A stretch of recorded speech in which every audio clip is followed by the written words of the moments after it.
Hey. Mhm.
Okay, hey, that works.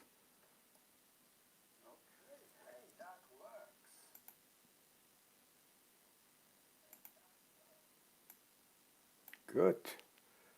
So let's send everybody the link,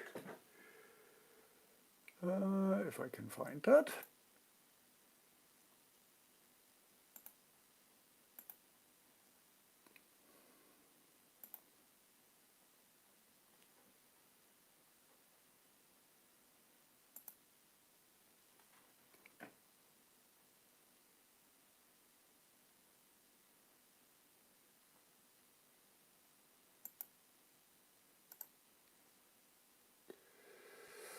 Paste.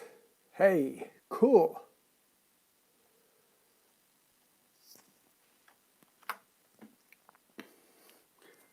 Does it work? Hello, everybody.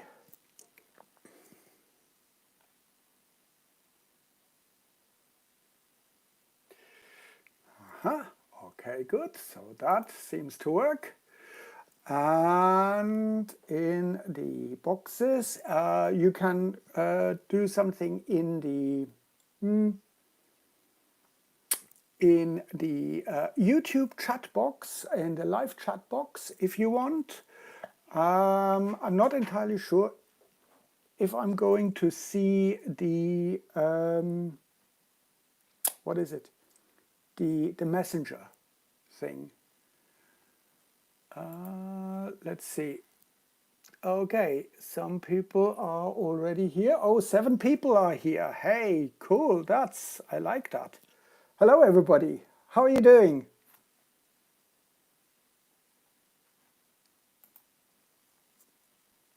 Can you actually hear me? Give me a thumbs up, please.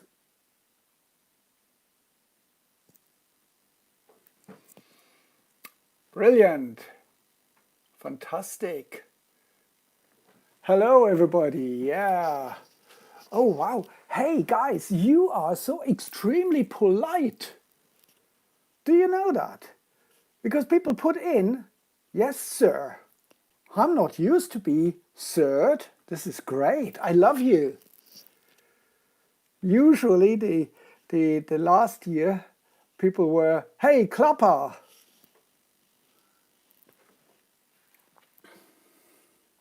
So I really like you.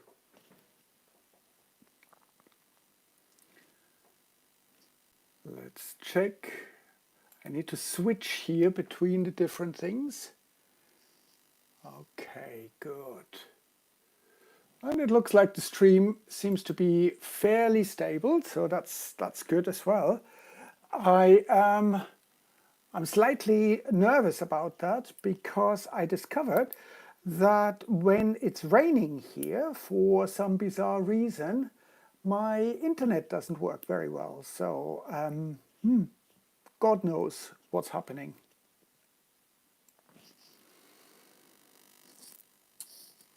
Excellent. So how's everybody actually coping with the whole COVID situation and the interesting situation with the A levels.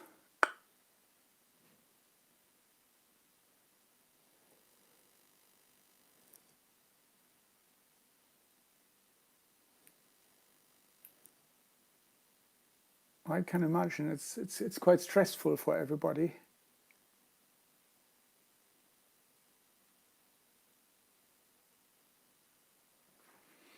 I'll tell you what I'm going to do. I'll move this keyboard here, because then I can, I'm clever. God, I'm clever. I'm so smart. Haha.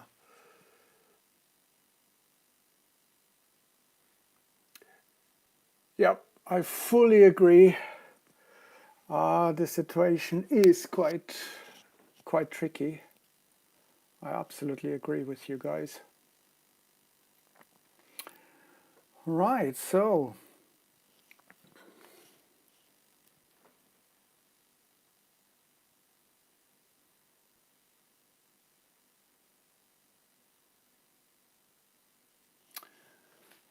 yeah, I mean, my son is currently not doing his GCSEs, so he is awaiting the results for, well, tomorrow they are supposed to come out, but heck knows. I have no idea whether it really happens, and of course he is quite peed off. So in that case, I really wish him all the very best of luck, and I hope it goes well. Okay, so I suggest we make a start, and I thought I might introduce myself a little bit. So my name is Peter Klapper, and I will have the pleasure of teaching you, predominantly in the first year. I have been at the University of Kent. What day is it today? It's the 19th, isn't it? Yes, I think it's the 19th. So I've been at the University of Kent. Tomorrow it will be 25 years. Yeah. And originally, as you can hear from my accent, where do you think I'm coming from? Where's my accent from?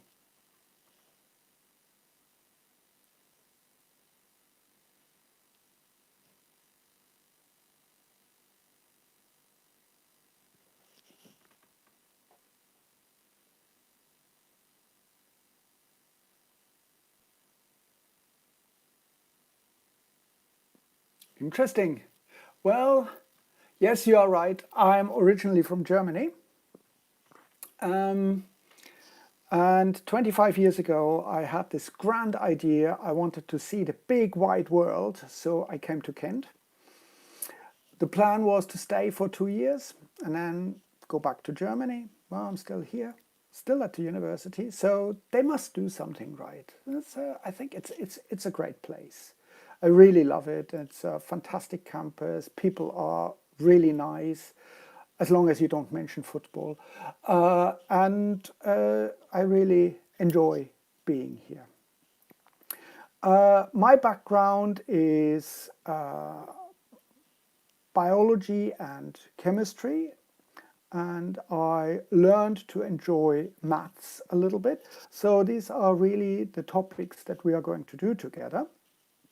But tonight, I really want to focus on a few questions that people have asked me. But please do feel free to put questions here into the comment box in YouTube. I think that works quite well, doesn't it?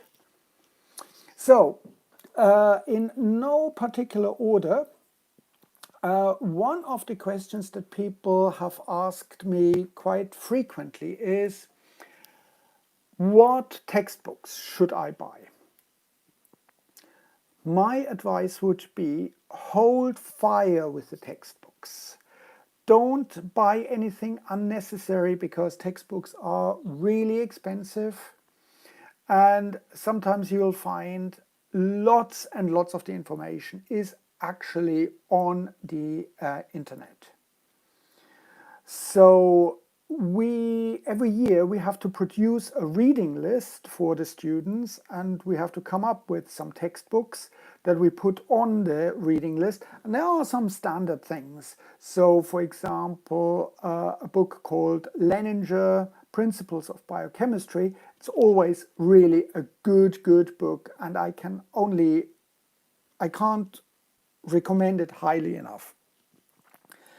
But what you will discover is that we have a very good library on campus, and they've got all the textbooks that you need. They need to stock them. We have a bookshop on campus, Blackwell's, and they have a sort of buyback scheme where students then can sell their textbooks once they're finished or once they think they don't need them anymore. And new students can get second-hand copies to a much cheaper rate. Also, if you are really planning on buying textbooks, shop around on Amazon and eBay. There are loads of cheaper copies. And I would argue that usually you don't need the latest edition. I mean, biochemistry hasn't changed in the last 10 years or something like that. At least not in these general topics that we are going to discuss. So instead of forking out 140 quid for the 7th edition, buying the 6th edition or even the 5th edition for £40 will be absolutely fine. And what you also find that you get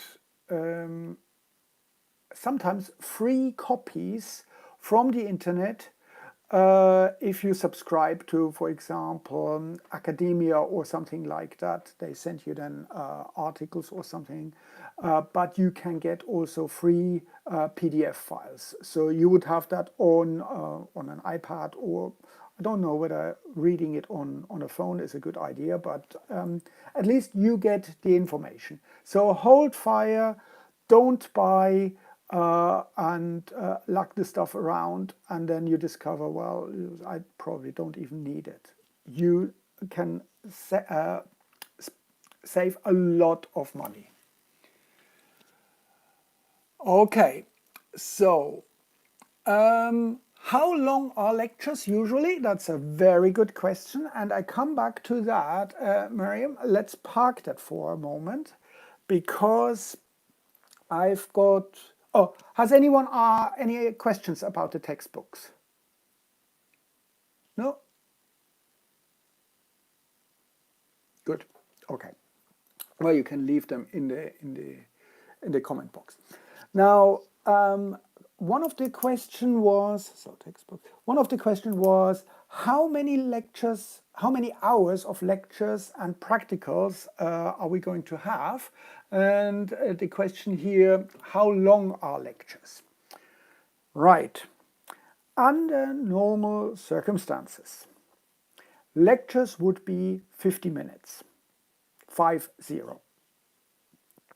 And lectures would usually start 5 minutes after the hour and finish 5 minutes to the hour, because then that gives the students time to vacate the lecture theatre, go to the next venue, grab a cup of coffee, things like that. And under normal circumstances, we would have about, I reckon, it depends a little bit on the degree program, I would reckon between 15 to 18 hours of lectures. And in the first year, you would usually do 3 to 5 hours of practical classes per week. That's under normal conditions. However, it's not normal. So we have been working flat out over the summer to come back with ideas to design how we are going to run the next academic year. And we are, of course, we have a duty of care to all students and members of staff. We need to keep you safe. We have serious restrictions in place. So, for example, our laboratories are designed for 120 students maximum. I reckon we are going to have 260 students on the books when we start. So under normal conditions, we would have to run the labs in 3 shifts. But with the restrictions in place, we probably have to run them in 6 shifts, 6 to 8 shifts, these labs, probably over 2 or 3 days. So we designed the practicals now because we want to give you some face-to-face time in the practicals and that you learn something, actually pipetting. I think I've got some pipettes here. Yes, I've got one of the pipettes here. And you will learn how to operate this thing. Has anyone used these pipettes before?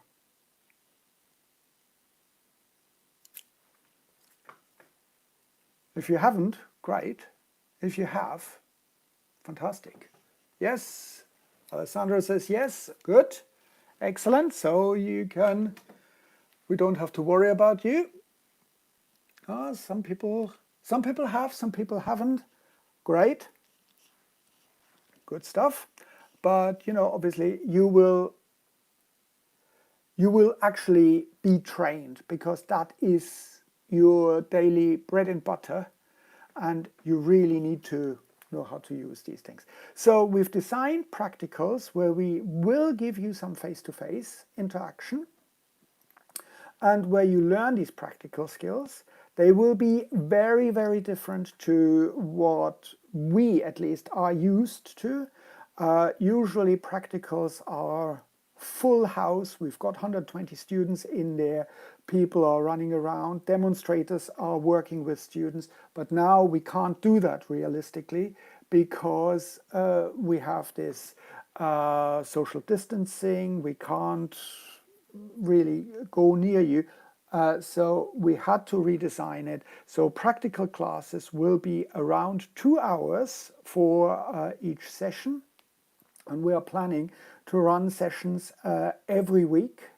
So that will be 12 weeks in the first term and then 12 weeks in the second term.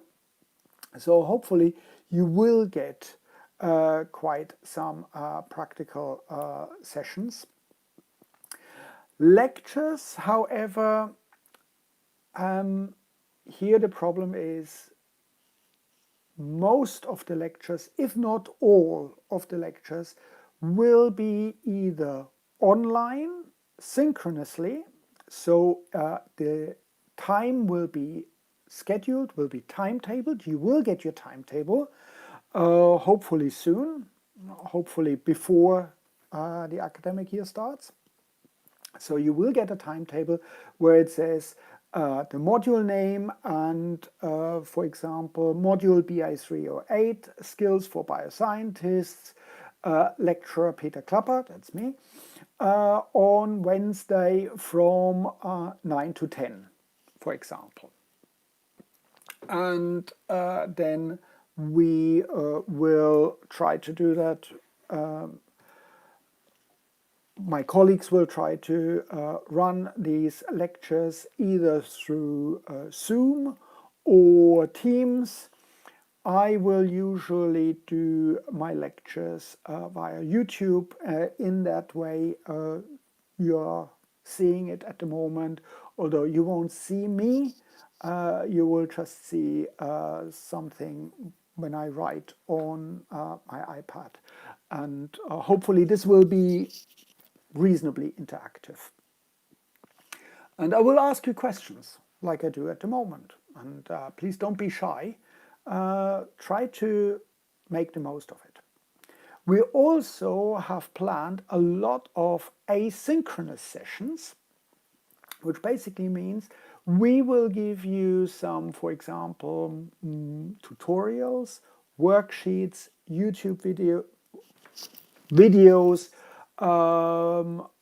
question answer sessions, quizzes, all these things that you can do in your own time. But we will make we check up on you, have you done it? And in a way, if you think about it, the point is you are grown-ups now, aren't you? So you are, in a way, responsible for your own learning. And I know some people find that quite challenging. Well, we will help you, because at the end of the day, what we want is you guys enjoying yourself, enjoying your studies, and come the third year, we want you to be really independent. We want you to say, right, here's a problem, here's a topic. I need to understand how you do a regression line, how you do error calculations and things like that, how you do enzyme kinetics. So I need to understand that. So I go away and learn that stuff and try to find all the resources that I can get. Does that make sense?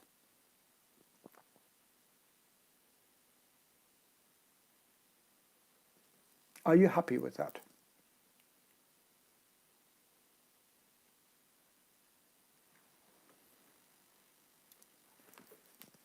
Great. Oh, I just discovered I see the comments down here on my iPad. That's good. So I don't have to look at the big screen. Ha! That's excellent.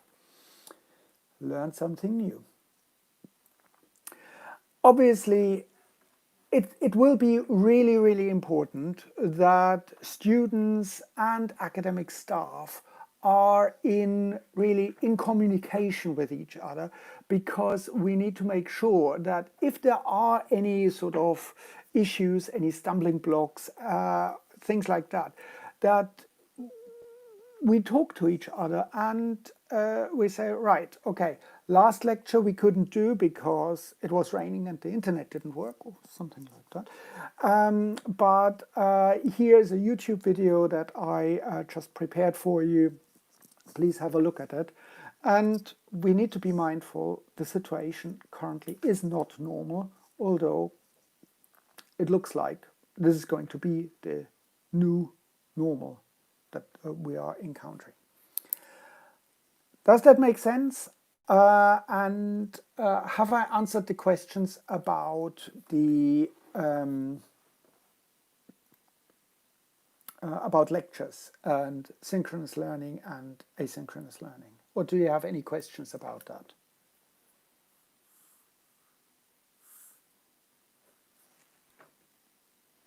All clear?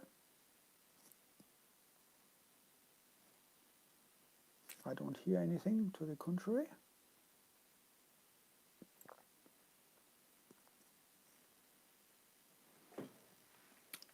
Fantastic, good. And then I can tick that off my box. Yes, somebody asked me about how exams work. Whew, that's another difficult question, because previously exams were straightforward. Your marks for your program are usually comprised of two elements. One element is the coursework, so you will get coursework which contributes to your module marks. And it depends a little bit on the module. Usually it's about 50% coursework and 50% exam. And the coursework will be, for example, essays, will be practical write-ups, it will be, what else? It will be quizzes, it will be in-class tests, although this year we are probably not going to do in-class tests. And throughout the year, just to help you to stay on board and work through the things that you actually need to know. And then at the end of the year, usually in May and June, we have the exams. And each module, or most modules, have one exam. This is usually, or used to be, a 2-hour exam in an exam hall where you get questions. So it will be an unseen, closed book, timed exam. So you've got 2 hours, you go in there, you can't take anything with you, you can't phone a friend, and you have to sit the exam. And then coursework and exam will be combined, and we will calculate the average for each module. You need to pass each module. You don't need to pass each test or exam. You need to pass the entire module. And the pass mark is 40%. This year the exams were quite unusual because we had a lockdown. We decided to do the exams, unlike the A-levels, but we did it in a different format.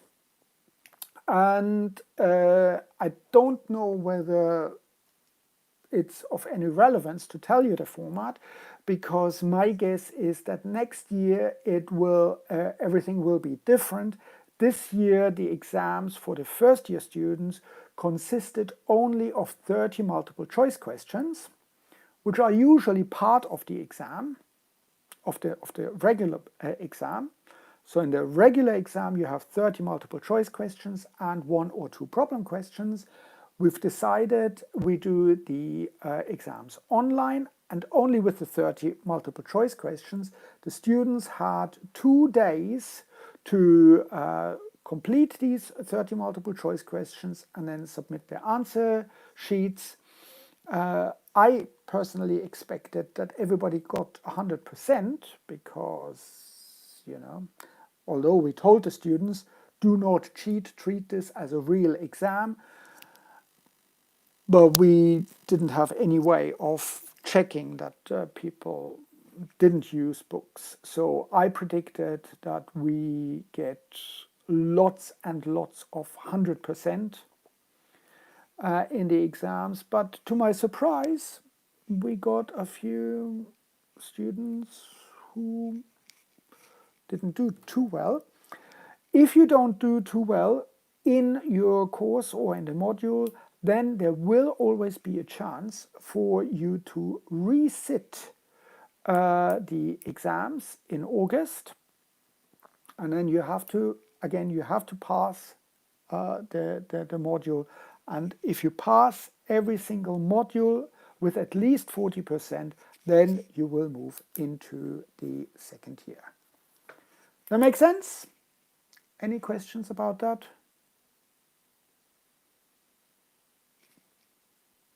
God, I'm good.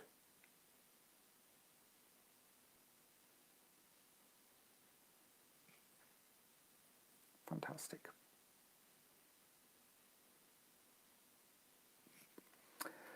Right. What else do I have on my list? Yes. A lot of people want to continue with studying medicine. Is anyone here who wants to go into medicine?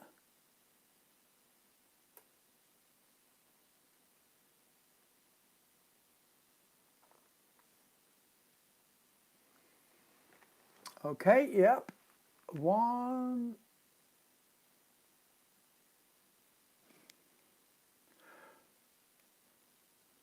I promised actually.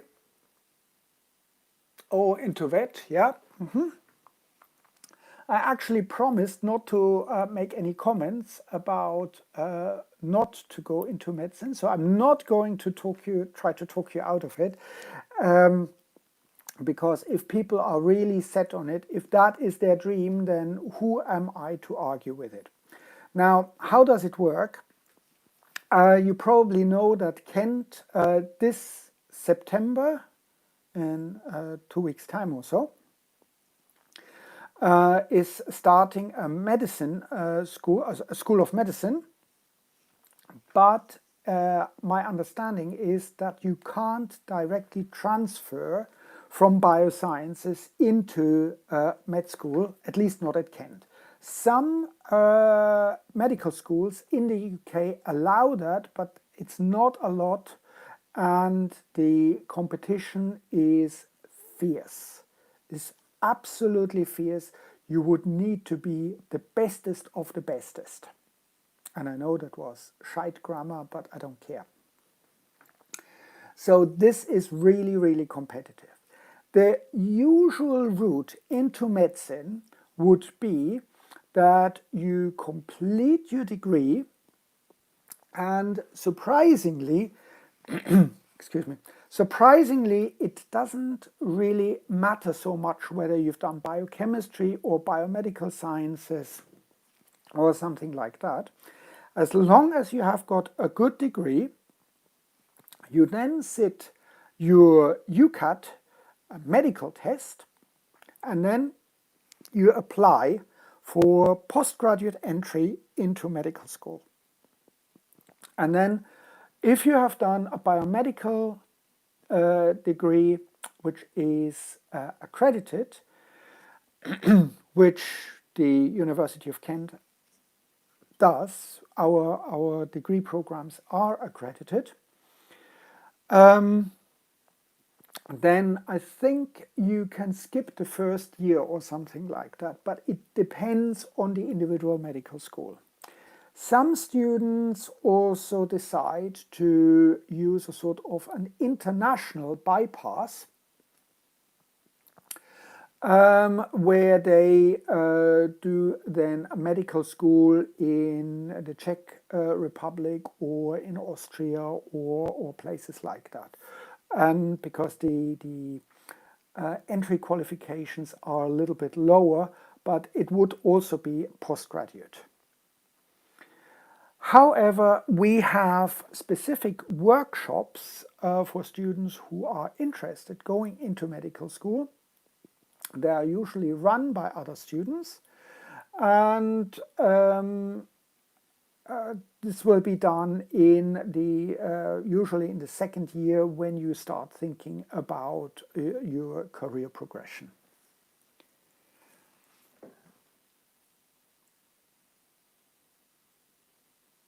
Okay, so Miriam has an interesting question. Are there any differences between studying biomed abroad at a different uni and studying biomed, or is it the same format?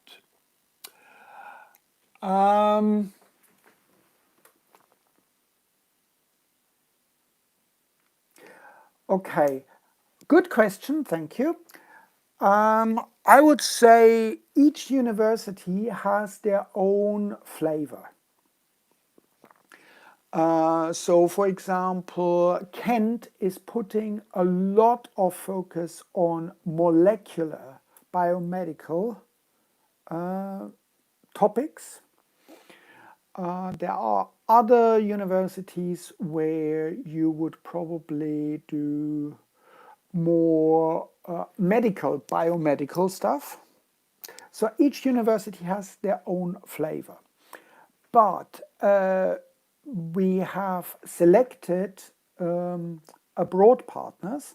I don't know whether we've got somebody in Singapore where we align the curricula, the syllabus, so that students get additional value from going abroad. Does that make sense?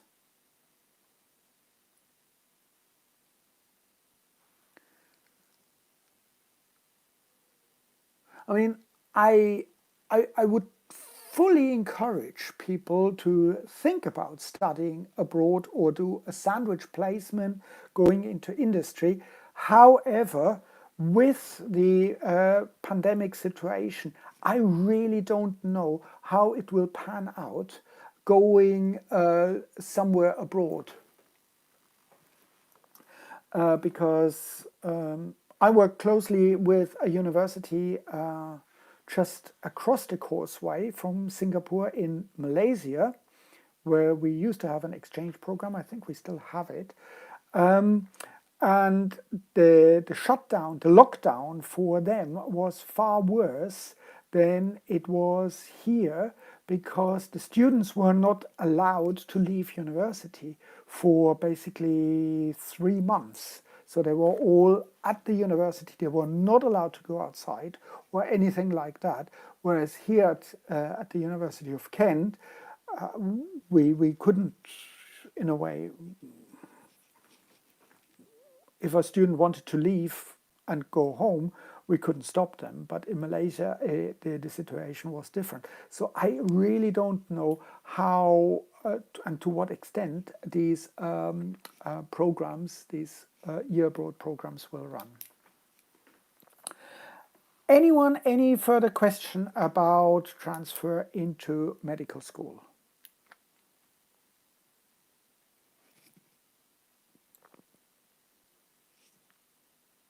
No? Everybody happy with that? Brilliant. One question that I still have here from people who asked me was how to prepare for starting at university. And I mean, I could now talk for the next 2 hours, but you probably are not terribly interested in that.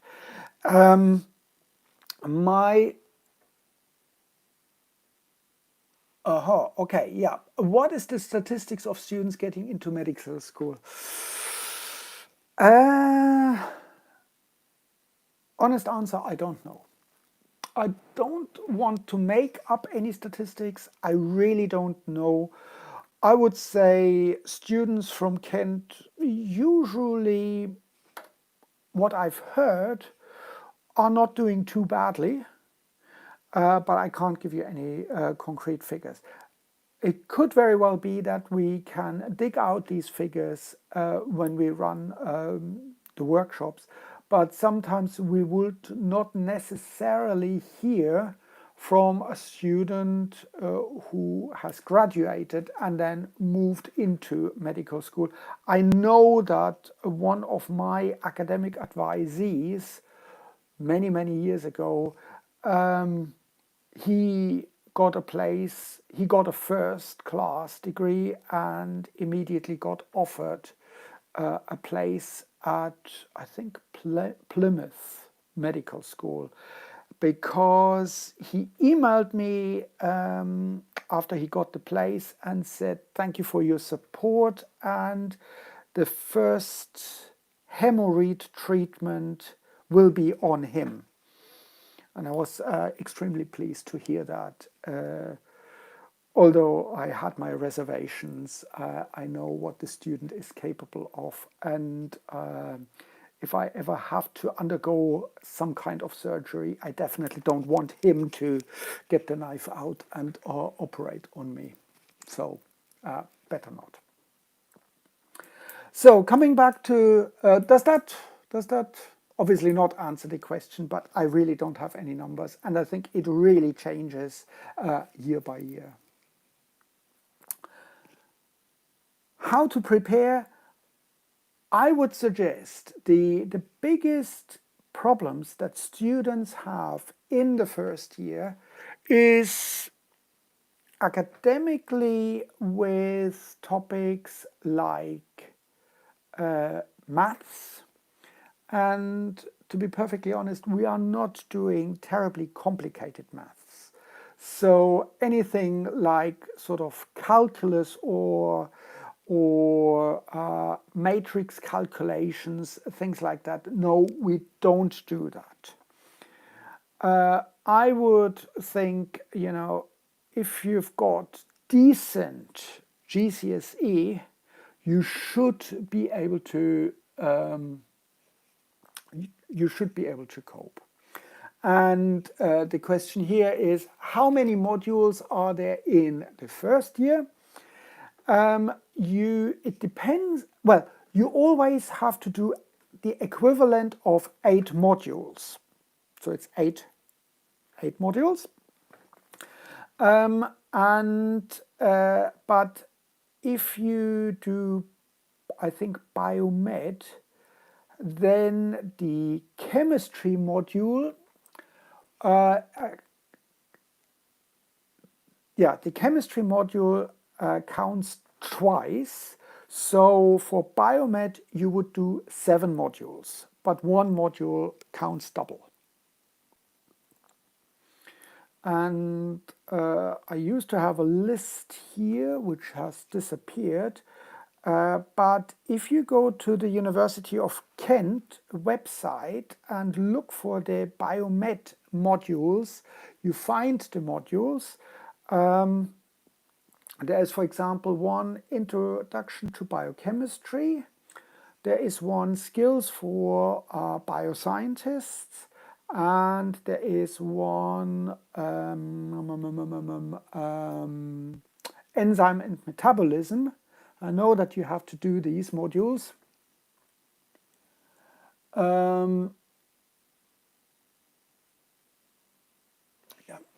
And so these are the modules that I teach on, and I know that the biomeds have to do these modules. How many exams are there for each module? For each module, there is only one exam right at the end in May, June. Some modules don't have exams, but I think most of the first year exams, first year modules do have exams.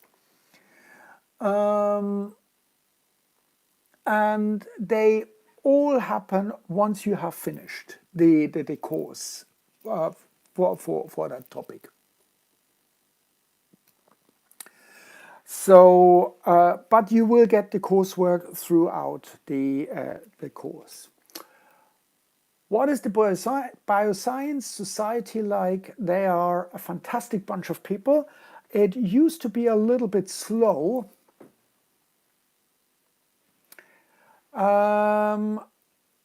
In terms of activities, but now we have a completely different BioSoc committee, and they have promised they will organize a lot of events. How this is working with the social distancing, I don't know. Will you have wild parties on Zoom? I don't know. Let's see what happens. Usually there was a lot of activities going on, but what we do and what the BioSoc, they are called BioSoc, this is a society. They organize guest lectures and things like that, socials, and I really love them. They are a great bunch. How does coursework work? The way it works is actually you will get an assignment. For example, you will have to do a write-up for a practical.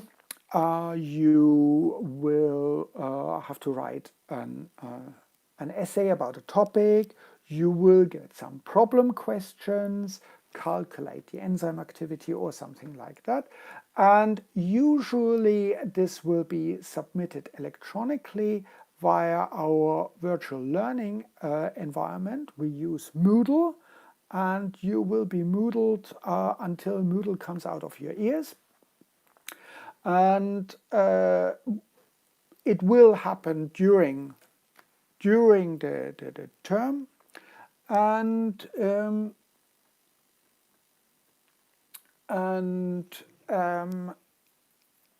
it depends on the module.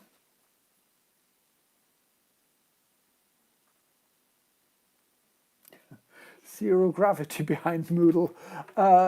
You could think so. The coursework usually counts for between 40% and 60% for a module, and the remaining marks are made up by the exam.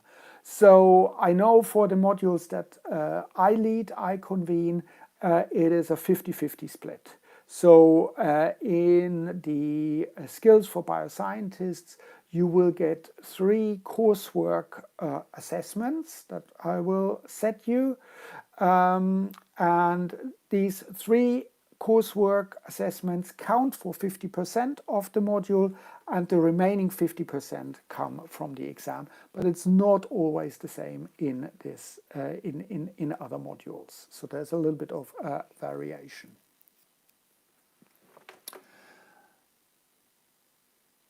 Is zero gravity behind Moodles? Not entirely sure. It's floating away. Coming back to the preparation, as I said, maths is one of the things that people find a little bit difficult, but we will do some refreshers. One of the things that people sometimes struggle with is rearranging simple equations, do a little bit of fractions, and also do calculations with logarithms. Have you done logarithms?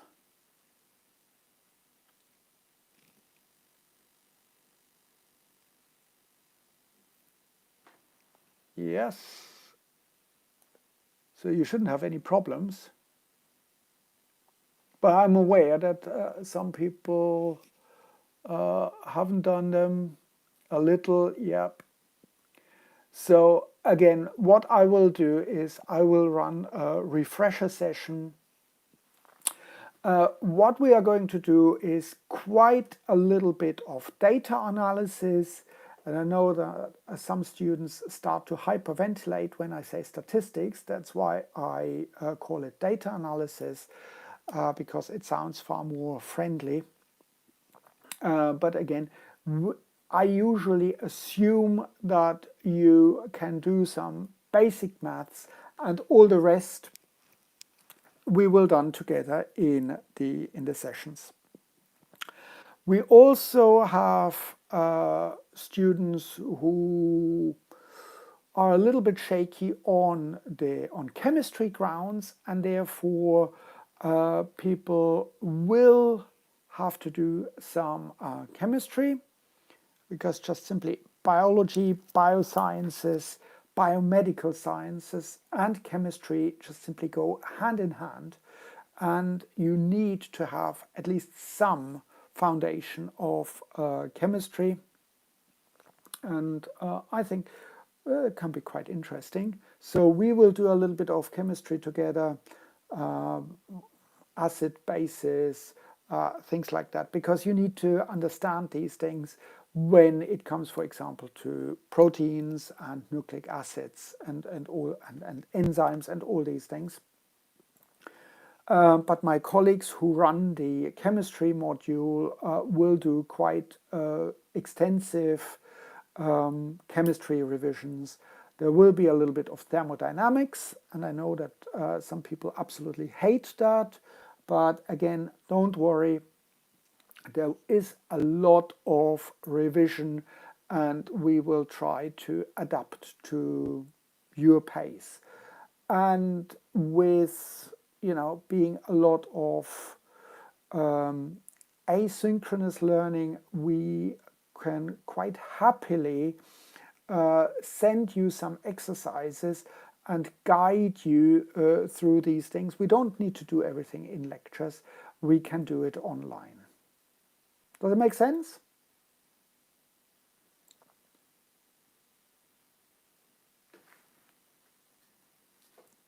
I need a coffee.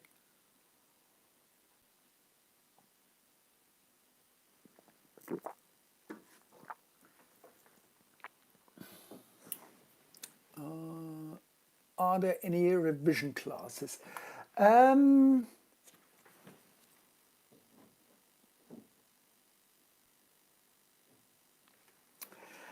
Yes, and the answer to both questions about the revision classes is yes. What we are trying to do is we try to record all sessions and put them on the learning environment. on the Moodle, so that you can rewatch things. And I have about 100, 200 video tutorials on a variety of topics. So I will regularly post these, but you can also find them on my YouTube channel, which you are currently watching. So subscribe to that channel and have a browse. There are lots and lots of video tutorials that show you how to do things. I have also set up a website with practice calculations, practice questions, where you get questions and you can practice these calculations. You will get immediate feedback, and each question has a video tutorial with it. I'm not entirely sure. Do you want me to post the link to this website so that you can play around and see what you know, or do you want to wait till we start in all seriousness? What would you prefer? Yes, definitely. So you want me to send you the link, is that right? Okay, good. But if you don't get it, don't panic, because this is the stuff that we are actually supposed to do through the lectures. Oh wow, I didn't expect that response. Okay, so I will do that. I had a lot of fun in doing a little bit of learning some programming, and that was quite good fun. So I will do that. So I need to write that down. Send link to practice calculations.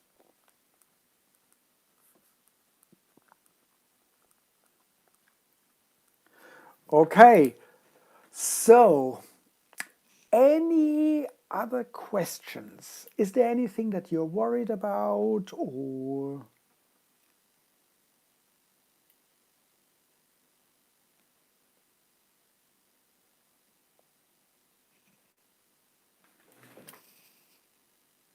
What date do we start?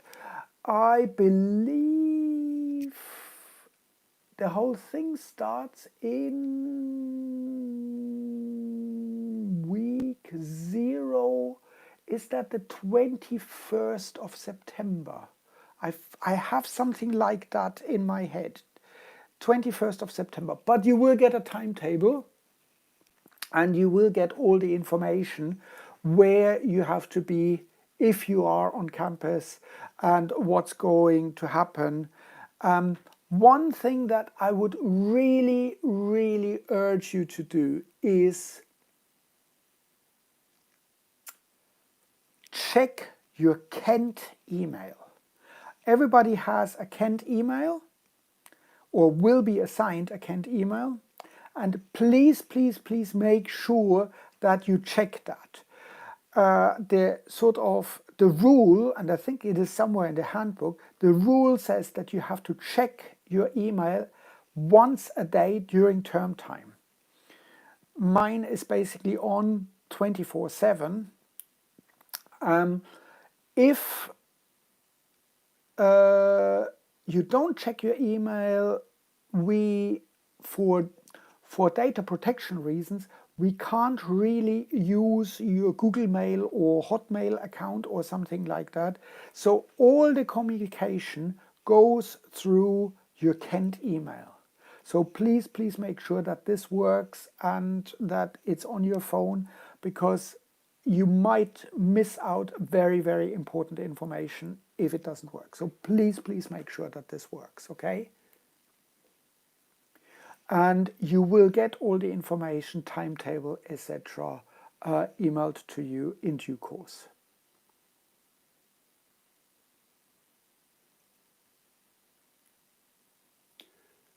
Okay, any other questions? or comments or...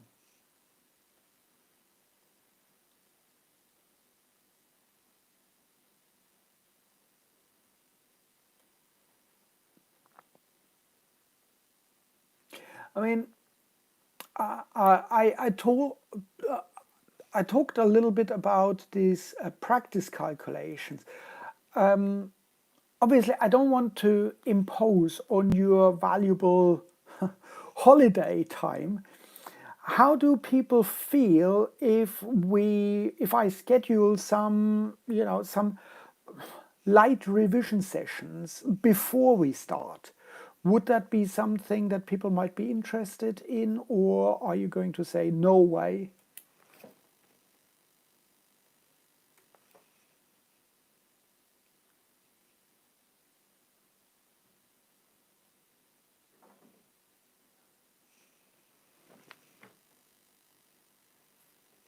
So I could, for example, send out something is there anything that you feel particularly, uh, you could think of something useful? We could do a revision session about basic math skills, something like that, or some really basic chemistry. And it's up to you then if you stay with me, or if you then do something else. So you wouldn't see that as sort of encroaching on your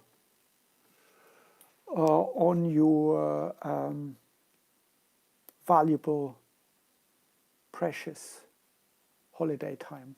Good. Okay, I'll see what I can do. Anything else you feel might be useful to know? And by the way, if there are any issues, any problems, email me, uh, DM me on Messenger, get in touch with me. It's absolutely fine. I don't have any problems. Sometimes it takes maybe a day or two for me to respond, but I'm really easygoing, I think. And let me know if there's anything you are worried about, you feel stressed about, because let's face it, you are going through a massive, massive transition now, going from not going to school for the last 4 months, 5 months, to going to university. And that's a big step.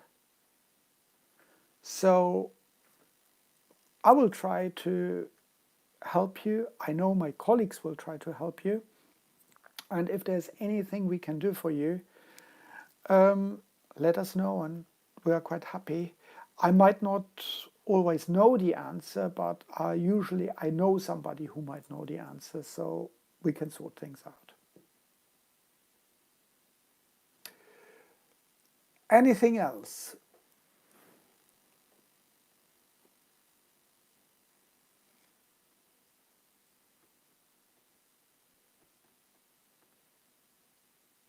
Oh, everybody happy? What's the time? 9:30.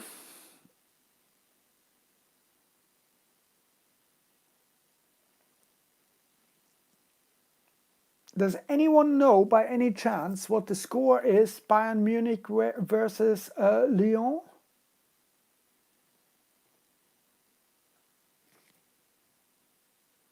Or maybe I don't want to know.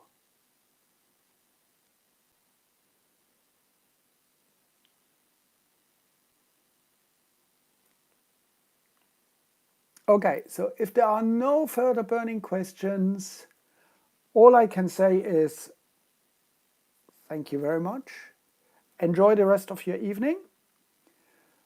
Have a lovely time, and hopefully you found that useful. I'm happy to do further sessions if people want that. And otherwise,